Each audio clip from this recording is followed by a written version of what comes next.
começando mais um podcast aqui na Farmaconde para a gente falar, claro, de saúde, como sempre. E hoje é super especial porque dia 15 de julho é o Dia Internacional do Homem. Mas essa data é tão importante porque ela é justamente para buscar a conscientização masculina, para que os homens se conscientizem da preocupação necessária com a saúde. E ao nosso lado, profissionais da saúde, o Eduardo farmacêutico, levanta a mão, por favor, para mim, Eduardo, o doutor Matheus, que é urologista, e também o William, que é psicólogo, e nós vamos bater um papo justamente sobre, acho que uma coisa que é pertinente, quer dizer, das atividades dos três. Homem realmente se preocupa muito pouco com a saúde dele? Sim. Mas acredito que a gente está melhorando. Eu acho que de alguns anos para cá a gente está conseguindo com que os homens procurem mais o profissional da saúde, um médico, farmacêutico, um psicólogo. E eu vejo que desses últimos anos para cá a gente está melhorando. Ainda pode melhorar cada vez mais. Eu acho que a gente teve uma melhora, um incremento de consultas da fase mais adulta, paciente idoso. Ainda falta um pouco dos jovens, que eu acho que essa população ainda... falta no consultório médico para certas orientações. Agora, você está falando de consultório médico, imagina como é que está o consultório do William aqui do lado. Me diz aí, William.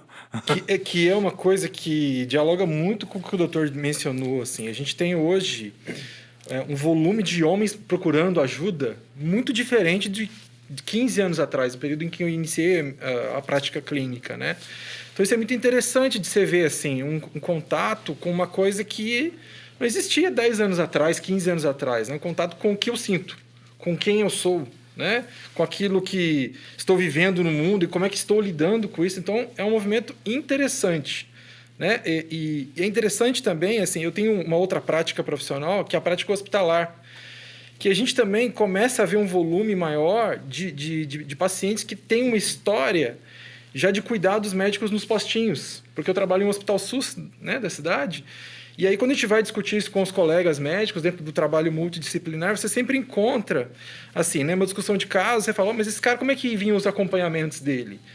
Você encontra correlações nesse sentido. Então, Isso também acontece na farmácia, esse movimento? Você percebe isso, Eduardo? Na farmácia, como que é o primeiro contato do paciente com o profissional, a gente chama o farmacêutico como primeiro contato, porque antes dele passar no médico, no psicólogo, ele vai passar na farmácia. Olha, e a gente sabe que não deveria ser exatamente assim, né? Esse é o movimento. Está se evoluindo ao contrário, né? Com todo o uso racional de medicamentos, né? O profissional farmacêutico no balcão de farmácia.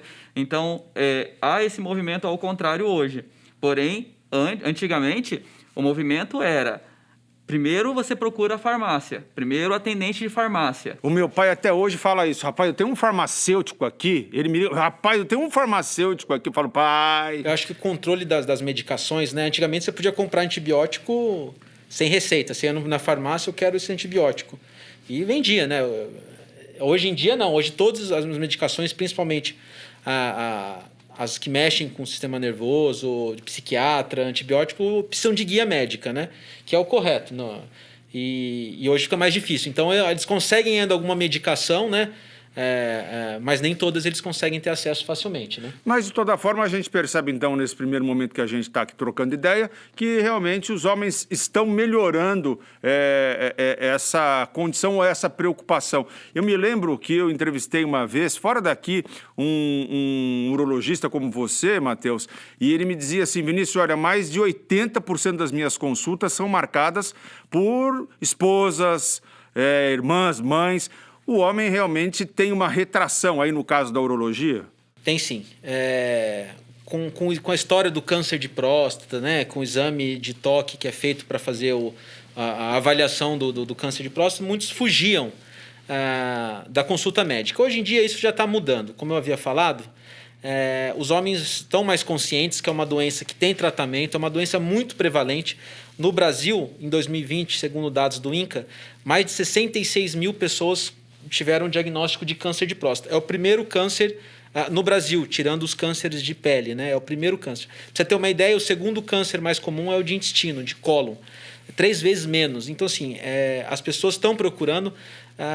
Ainda existe aquela coisa da esposa marcar, da filha, que está mais antenada e tal. Mas isso vem mudando já há algum tempo. A gente nota uma procura melhor. William, você, nesse caso, mais uma vez, corrobora com essa opinião, imagino, até porque a pandemia também levou o homem a questionar mais, a se perceber ali vulnerável. Tem uma questão aí que eu acho que é a média de idade, que eu percebo assim, o homem mais jovem, para o consultório psicológico, ele tende a procurar por si mesmo. O homem de meia idade aí já costuma ser terceirizado. Entendi. Geralmente as esposas que ligam, aí foi mencionado as filhas, muitas vezes as filhas adultas que ligam, porque já vem de um histórico em que necessitou de um tipo de acompanhamento e teve a experiência de ver o quanto isso foi benéfico. E aí ela falou, se foi benéfico para mim, vai ser benéfico para o meu pai. E aí a gente encontra essa realidade. Os mais velhos têm aquela história de que homem não chora, né? Não tem isso. Que era a educação era definida em uma frase, né? Homem não chora. Passa isso aí na farmácia, manda o mertiolate que o que arde é que faz bem. É isso aí. Que arde cura. É isso aí, é isso mesmo. A gente vê uma evolução até mesmo no balcão de farmácia, né? Antigamente, quem ia comprar mais, até o Scouts do marketing, né, era utilizar a mulher, né, que a mulher passa mais tempo na farmácia, a mulher vai mais comprar na farmácia, mas hoje em dia, para o homem, que nem o doutor falou ali, o homem de meia idade, ele acaba indo mais na farmácia, ele acaba se adaptando mais com as pessoas. Claro que ainda tem aquela questão do tempo de comércio ali, né? A mulher, ela fica mais tempo dentro do comércio, mas o homem não. O homem, ele é mais objetivo. É que a mulher é mais criteriosa também, né? Vamos aqui render as devidas homenagens ou falar justamente da capacidade que a mulher tem ali de ser criteriosa, perceber as reais necessidades e de toda a família. A mulher tem isso, né? Eu entendo que o empoderamento feminino, o movimento feminista, né, ele trouxe críticas assim muito reforçadas pelas redes sociais que ajudam os homens a fazer reflexões sobre a vida, sobre o viver, sabe, sobre o cuidar-se. Então, assim, precisamos da ajuda das mulheres para nos valorizar, para nos olhar com carinho. Que se a gente pensar num homem da década de 80 para trás, particularmente, aí, era um homem que funcionava de um jeito muito diferente. Eu lembro aqui da música do Frejá, né, do Homem Não Chora, né, que é uma música, acho que muito icônica, assim, mas que não é icônica para hoje, mas icônica para o homem de 90, de 80 para trás. Eu vou fazer 49 anos. Eu aprendi essa história aí. Homem não chora, engole o choro, isso é coisa de mulherzinha. A gente ouvia muito isso, né? Eu ia jogar bola, sempre fui muito ruim, né? Você pode imaginar, o gordinho, o caô, não enxergava nada, uma coisa terrível. E aí meu irmão mais velho falava, vai, você é muito mulherzinha, futebol é pra homem. Eu ouvi muito isso. Eu queria que ele tivesse conhecido a Marta. Queria que ele tivesse conhecido a Marta, né? Enfim, para dizer isso para ela. Mas vamos seguir aqui o lance. William, especificamente na sua atividade, eu imagino que aí, a despeito do sexo, né, de ser homem ou mulher, você está passando por uma grande procura em função da pandemia. As pessoas pós-Covid ou pré-Covid, ou que não tiveram a doença, estão precisando demais de uma ajuda de um profissional como você. Olha, eu tenho assim, recebido mais os pós-Covid, os que experimentaram a hospitalização, que viveram a ameaça da vida real, né? Os sintomáticos mesmo, assim, tal. Então, esses me chegam ao consultório, né? Esse que foi sintomático, mas que não careceu de hospitalização, este não chega. Chega esse que teve uma ameaça, aquele que a morte bateu na cara dele, ele viu alguém ao lado morrer. Isso, algum familiar que perdeu também, essa pessoa procura você para... Os enlutados... Exato. Os enlutados, sim. Os enlutados até chegam também, mas chegam menos. Mas o que me chama a atenção hoje foram esses que viveram a própria experiência, porque... Uma das coisas que a gente encontra muito assim, na cultura é o distanciamento que nós temos de pensar a nossa finitude. Né? E a pandemia, ela expôs muito isso. Somos finitos. Eu posso ter 21 anos, mas eu posso ser finito. Né? Eu posso ter 5 aninhos de idade, que as crianças pequenas, né? Às vezes você escuta as crianças pequenas assim, que tem um discurso muito interessante a respeito disso. Nossa, eu posso morrer, pai, não vai trabalhar. trabalha em casa, você tem computador em casa, né? Que são análises que a gente pensar pré-pandêmicas que não existiam. Então, a gente tem, de um lado, um público desse e tem os enlutados.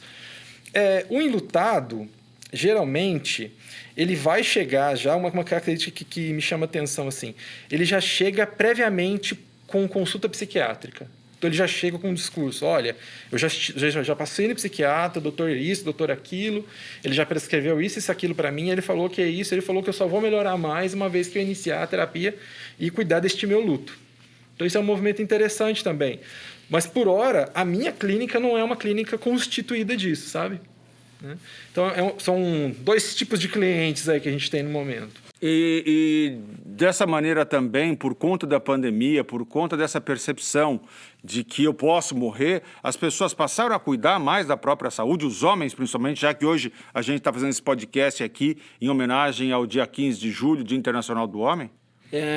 Eu não sei se é porque eles estão com mais tempo trabalhando em casa e aí acabaram aquietando a vida e mais tempo para passar num consultório, ou se realmente eles tiveram esse start aí de começar a procurar ajuda. Mas eu realmente vejo um aumento de procura de homens, inclusive de adolescentes, menos, mas eu encontro isso no consultório, para tentar fazer aquele famoso check-up, uma avaliação de câncer de próstata, uma doença benigna que tem na família, tirar dúvida. As doenças urológicas, elas são prevalentes desde o nascimento. Fimose, pedra no rim, aumento da próstata benigno, não câncer, infecções de urina, são doenças muito prevalentes, tanto na questão masculina quanto feminina. Apesar de aqui a gente falar sobre o homem, também as mulheres consultam com um urologista. E então, assim, a gente vê desde criancinha que a mãe pede para ensinar a fazer a higiene do pênis através da fimose, uma cirurgia, alguma coisa assim, até os adultos com câncer de próstata, que é o mais prevalente, com certeza.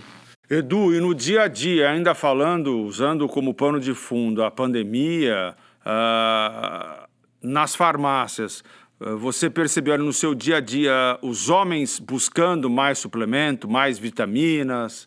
Sim, com a pandemia, a gente aprendeu a se cuidar melhor, né? Antigamente, quando você ia na farmácia, o pessoal falava assim, mas vamos tomar um suplemento alimentar para fortalecer o seu sistema imunológico. Com a pandemia, houve um fortalecimento, sim, dessas vendas, né? Esses coaches para os pacientes. Antigamente, existia, sim, essa possibilidade, principalmente os homens, né? Quem acaba indo mais na farmácia, principalmente farmácia comunitárias, que a gente chama farmácia de bairro, geralmente é o homem da família, que sai do seu serviço, vai lá, pega ali, né? Mas com aquela objetividade, né? Hoje não, hoje ele vai procurar mais se cuidar, o embelezamento também do homem, né? Então, é um leque que se abriu, né? E aí, Matheus, quando fala dessa questão da vaidade, naturalmente a gente fala também do homem que se preocupa em ter uma vida sexual mais ativa por mais tempo. É fundamental. E aqui o psicólogo, eu acho que é ponta-chave, né? 3 a 4 homens adolescentes em cada 10 têm um episódio de disfunção erétil. Então, é muito prevalente isso. E isso está muito associado com a questão de ansiedade, é a primeira vez, é uma menina nova e tal. E, na verdade, isso tudo é psicológico, é mental. Ele não tem uma doença, ele não tem uma deficiência de hormônio, nada. É uma questão que ele precisa se acalmar como pessoa, como homem, para poder ter uma relação. E aqui o parceiro é o psicólogo. Eu acabo encaminhando todos os meus pacientes para um psicólogo, para um terapeuta sexual, porque medicação é paliativo. Você dá a medicação, ela vai até funcionar, você dá um Viagra, né? um sildenafil, alguma coisa assim. Né? Um ansiolítico, algo assim, mas a resolução está aqui com o meu colega psicólogo. Porque a gente vê assim, né, que o homem vai sendo... Eu acho isso que são fragmentos do modelo de homem aí de 90 para trás, né? Em que havia o tabu de poder falar sobre a sexualidade abertamente. Né?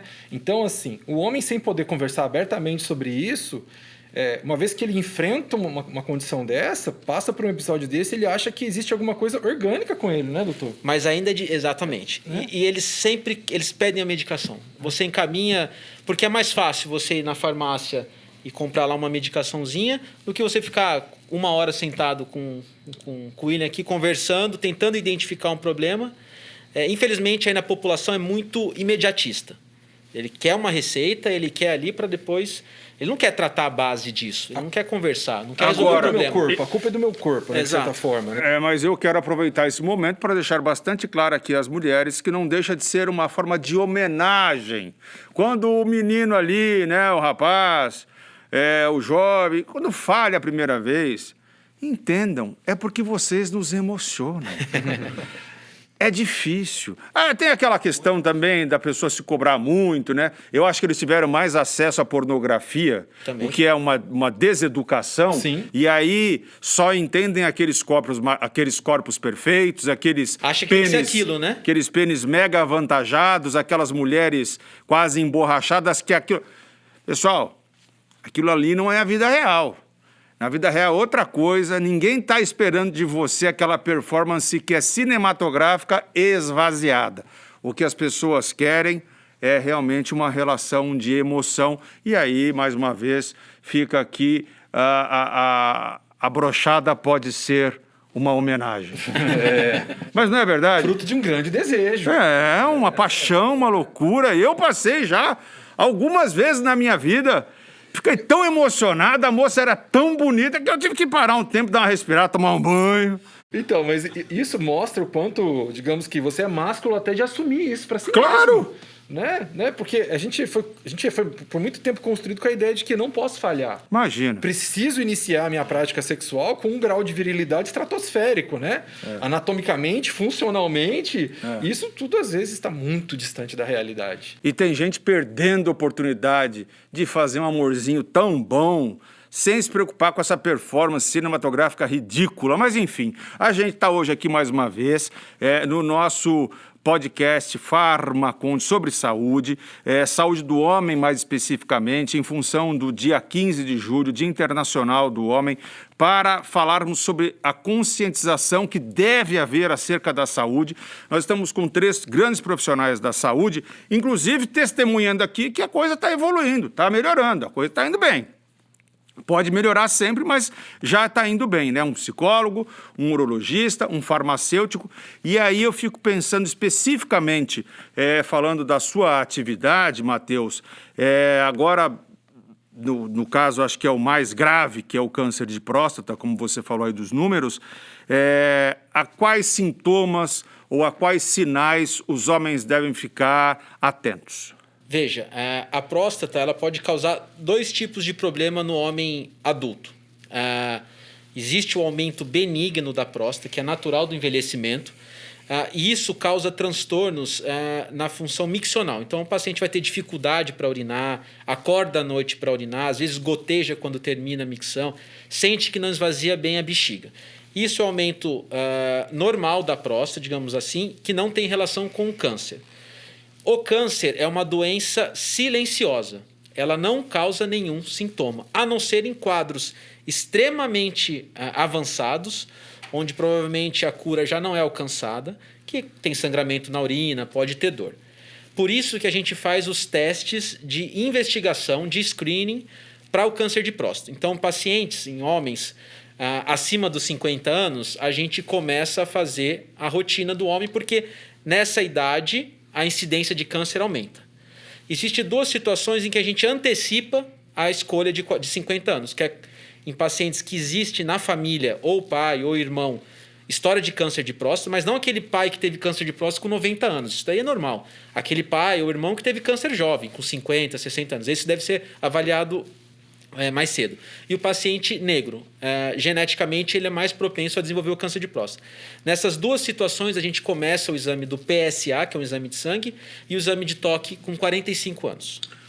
Ótimo, bom saber disso. Agora, doutor e Eduardo, a gente sabe que aí há um tratamento medicamentoso que pode ajudar no caso desse desconforto de urinar muito. Na farmácia a gente tem hoje medicamentos e suplementos aí que podem ajudar. Nós temos os medicamentos, né, que são anti-inflamatórios, são medicamentos que vão diminuir esse tônus da uretra, diminuir esse tônus da próstata, né? E também temos suplementos que são tratamentos adjuvantes, né? Que são tratamentos adjuntos a esses, né?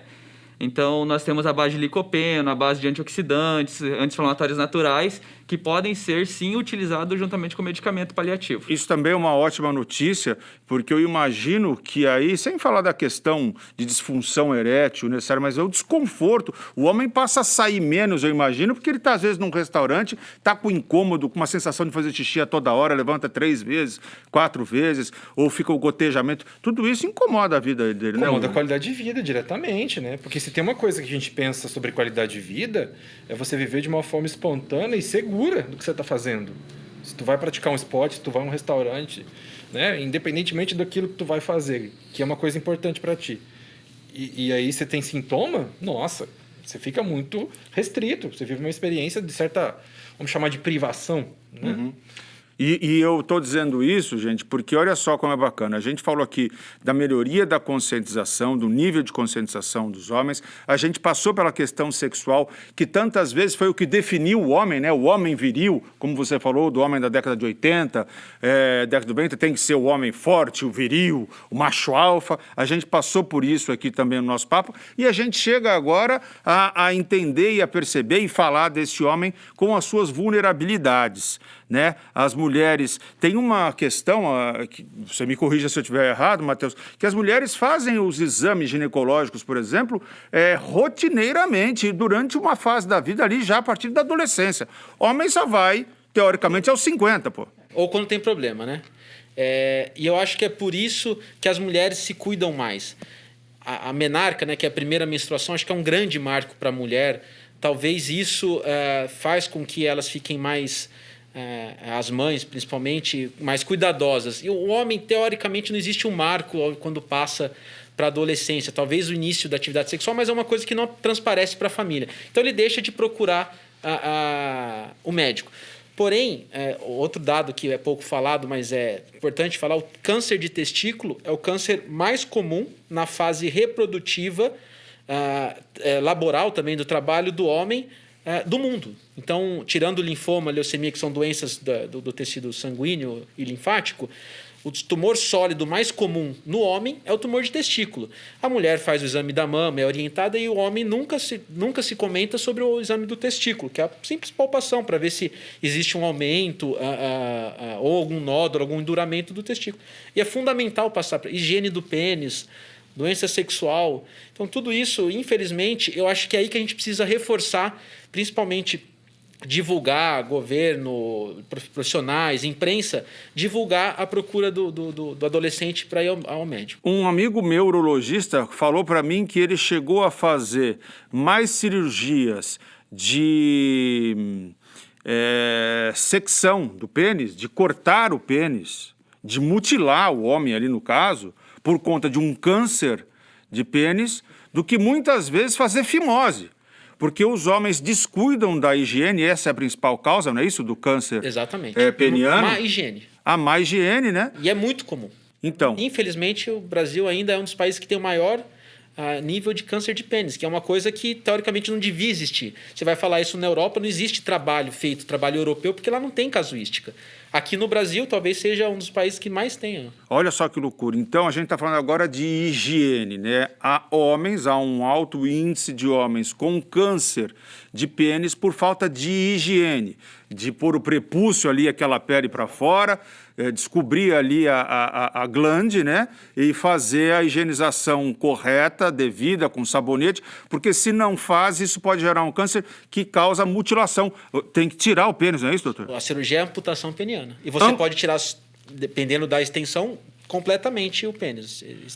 Então, olha que loucura do que a gente está falando, de como a saúde masculina também tem os seus meandros e detalhes, né? Que não são pequenos, né? Desculpa, Vinícius. Infelizmente, o homem não procura quando tem uma pequena ferida. Lógico que o tumor sempre começa pequeno. E ele acha, aquilo ali não é nada, não vou levar, estou com vergonha. E quando chega em estados que vocês não têm ideia do que aparece. E nesse caso a gente não consegue preservar, a gente tem que amputar, inclusive, porque senão... espalha, né? A doença se espalha. Exato. E aí a gente então está falando de uma questão de higiene, mais uma vez, que o homem tem que se cuidar, depende dele, né, fazer isso. E a gente está até voltando aqui à questão da pandemia, a higienização, né, o que salvou e tem salvado tantas pessoas, a gente já entendeu sobre higienizar as mãos. A pandemia, de alguma maneira, fez bem nesse sentido, não? Sim. Trouxe conceitos básicos, né? Conceitos que mudaram a história da humanidade, quando a gente tinha lá os séculos em que não existia o conceito de higiene, o volume de óbitos por coisas que a gente fosse pensar hoje são irrelevantes, né? Aconteciam em números estratosféricos, né? E entendo que esse cuidado higiênico minimizou muito, né? A letalidade dos casos aí, né? Agora, sabe uma coisa que eu fiquei pensando também, do que o doutor falou, assim, né, dessa questão da higiene, né, do pênis do homem, né, que é uma coisa que passa pela própria, talvez, dificuldade do homem de cuidar do seu próprio filho. Né? De poder ensinar o seu próprio filho a se higienizar. Porque a mulher anatomicamente é diferente, sabe-se lá de que tipo de relação que ela vai ter com isso, do quanto ela vai ficar segura, o que ela pode sentir, uma vez que ela está fazendo o cuidado dela com o filho. Então, é uma tarefa muito interessante que os homens ensinem aos seus filhos. Né? Isso pode, imagino eu, minimizar muito. Eu trabalho como uropediatra também aqui na cidade. E 90% das crianças que eu atendo, que é para avaliação de fimose, a mãe que traz. E a mãe fala assim, olha, doutor, eu não sei se isso é normal. Então, você pode dar uma olhada se isso é fimose, se não é... O que pode ser isso? O pai, às vezes, não tem tempo para dar banho, está trabalhando. Então, a mãe que traz e ela tem dúvida. E aí a gente acaba aconselhando e mostrando. Né? Muitas vezes a mulher, o que é natural, não pode fazer de maneira tão competente quanto o homem faria ensinar ali, né, a higiene. E uma outra coisa que eu estava pensando aqui é sobre o homem ter tabus com o corpo de outro homem, às vezes mesmo com o filho. Porque a mulher opera o seio e mostra, a primeira coisa, mostrar para a amiga. Olha como é que ficou, a amiga palpa, tudo mais. O homem jamais faz, eu fiz uma cirurgia no pênis, olha aqui o meu. E aí o cara não faz nem com o próprio filho, ele não toma conta do filho, de ver como é que está o saquinho, se desceu o testículo, Perfeito. Se não desceu, se ensinar a lavar. Gente, tudo isso, nós estamos no século XXI, pelo amor de Deus, a informação já se mostrou ser mais do que necessária e importante e que realmente salva vidas. A informação é isso, né? Nossa, esses espaços, eles abrem, assim, um momento para a gente questionar verdades, entre aspas, aí, né? Coisas que historicamente foram sendo realizadas longe de ser sadias. Né? A gente vê que um discurso desse aqui, você começa a fomentar uma representatividade. Os pais estão autorizados a olhar para o pênis do filho e cuidar do pênis do filho, até o ponto que ele mesmo consiga cuidar do próprio. Né? Eu posso testemunhar que na minha casa eu fiz isso, tomei conta do meu filho, eu sempre fui o responsável pelo banho, a minha esposa é bastante dedicada, eu falei, olha, o banho é comigo, então, já que eu não posso, já que você não me acha competente para dar de comer, eu vou dar o banho. E eu sempre tive atenção com isso, de fazer os exercícios para colocar ali o prepúcio, quer dizer, a glande, ficar exposta. E acompanhei isso com um médico amigo meu que me ajudou muito e me orientou, e eu fiz sempre isso. E até hoje o meu filho fala comigo abertamente, mostra, fala, papai. E eu tinha, no momento, era uma dúvida, será que vai ter que operar? Porque eu acho que está grudado. É só uma aderência. Olha, durante o banho, se você passar o dedo assim, a pele vai saindo... Eu lembro que o dia que a gente expôs totalmente a glande, meu filho ficou assim, papai, agora saiu todo, papai, olha como é que ficou. E isso é uma relação que a gente leva, ele já tem 7 anos, e a gente leva para sempre. Ainda que ele não tenha memória, mas internamente a experiência de ter tido um contato íntimo com você, um contato carinhoso, de muito afeto, nossa, isso fica registrado. E de preocupação com ele. Meu pai cuidou de mim. Né? Tem uma pomadinha que passa, não é isso, doutor? Tem uma pomadinha que passa a pomadinha, aí faz o exercíciozinho. Aí eu lembro que o farmacêutico ainda falou para mim, Vinícius, isso aqui é Vitafimose. Bom, vou então agradecer a vocês, Eduardo, Matheus e William, por esse encontro tão valioso. Hoje a gente aproveitou essa data importante do dia 15 de julho para falar de saúde, da saúde do homem. A gente falou de tantas outras coisas aqui. porque eu acho que informação é saúde, não é isso? Muito obrigado mais uma vez aos profissionais da saúde que estiveram hoje conosco. Obrigado a você por nos assistir, nos ouvir. Mantenham-se em contato com a gente através das nossas redes sociais e lembrem-se que aqui na Farmaconde é sempre saúde para todos. Eu fui, valeu, tchau, tchau. Obrigado, doutor. Obrigado, Valeu, até mais. obrigado.